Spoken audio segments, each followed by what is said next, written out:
Hello' দোস্ত, মই তোমালোকৰ মাজত আজি লৈ আছোঁ অসমীয়া গ্ৰামাৰৰ বিভক্তি আৰু কাৰক। আজি মই তোমালোকক দেখাবলৈ গৈ আছোঁ বিভক্তি কি হয়, বিভক্তি কাক বোলে, সেইবিলাক মই তোমালোকক দেখাই আছোঁ। এইবিলাক বহুত ইম্পৰ্টেণ্ট হয়, বহুতবাৰ পৰীক্ষাত আহিছে। আজি মই তোমালোকৰ মাজত ইয়াতে বিভক্তি লৈ আহিছোঁ। আজি মই তোমালোকৰ হায়াৰ ছেকেণ্ডেৰী যিটো এক্সাম হ'ব, ইয়াৰ কাৰণে বহুত ইম্পৰ্টেণ্ট হয় আমাৰ বিভক্তিটো, আৰু আমাৰ মেট্ৰিক পৰীক্ষাৰ বাবে বিভক্তিটো বহুত ইম্পৰ্টেণ্ট হয়।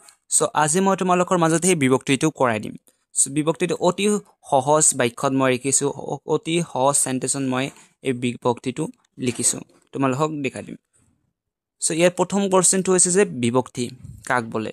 উদাহৰণ দিয়া বাক্য গঠনত শব্দ বা ধাতুৰ পিছত যুক্ত হোৱা চিনবোৰক বিভক্তি বোলে। আমাক যদি কয় বিভক্তি কেই প্ৰকাৰ, বিভক্তি আমাৰ দুই প্ৰকাৰৰ হয়। এটা আছে শব্দ বিভক্তি আৰু আছে ক্ৰিয়া বিভক্তি। শব্দ বিভক্তি আৰু ক্ৰিয়া বিভক্তি। শব্দ বিভক্তি কাক বোলে যদি এনেকৈ সুধি দিয়ে, তেনেহ'লে কি লিখিবা যে বাক্য গঠনত মূল শব্দৰ পিছত যোগ হোৱা বিভক্তিক শব্দ বিভক্তি বোলে।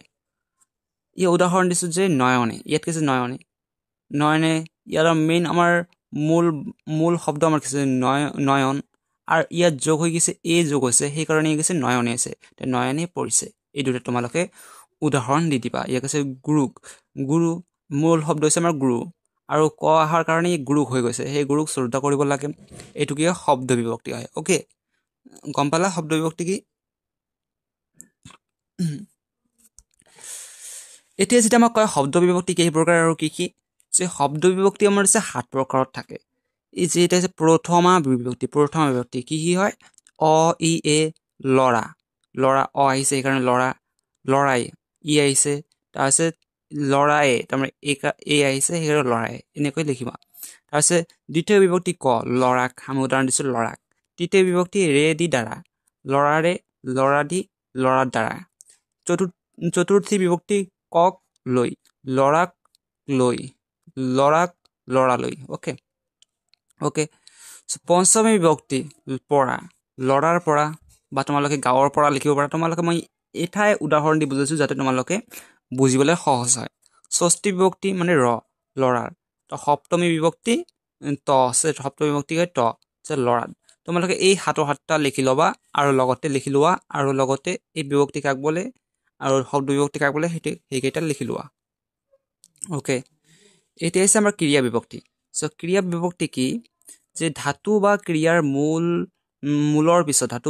মূলৰ পিছত যি বিভক্তি যোগ হয় তাকে ক্ৰিয়া বিভক্তি বোলে। ক্ৰিয়া বিভক্তি আমি ধাতু বিভক্তি বুলিও কওঁ। যে ক্ৰিয়া বিভক্তি কি বুলি কোৱা হয়? ধাতু বিভক্তি বুলিও কোৱা হয়। উদাহৰণ দিছোঁ যে ৰাকেশে ৰামায়ণ পঢ়িছে, ইয়াত কি আছে? আমাৰ পৰ হৈছে আমাৰ ধাতু, আৰু ইছে হৈছে আমাৰ যুক্ত হৈ থকা, যুক্ত হৈছে সেই যুক্ত হৈ থকা। তেনেহ'লে কি হৈছে? আমাৰ পৰিচয় হৈছে, এই ক্ৰিয়াটোৰ সম্পূৰ্ণ হৈছে। অ'কে, তেতিয়া সেইবোৰ নাম বিভক্তি আৰু কাৰক কাক বোলে, এইবিলাক ইম্পৰ্টেণ্ট হয়, আহিব পাৰে। প্ৰাতিপাদিকৰ লগত যিবোৰ বিভক্তি যোগ হৈ বাক্য স্থাপন নিৰ্ণয় কৰে, পদবোৰ পাৰস্পৰিক সম্বন্ধ দেখুৱাই, সেইবোৰে নাম বিভক্তি। অ'কে।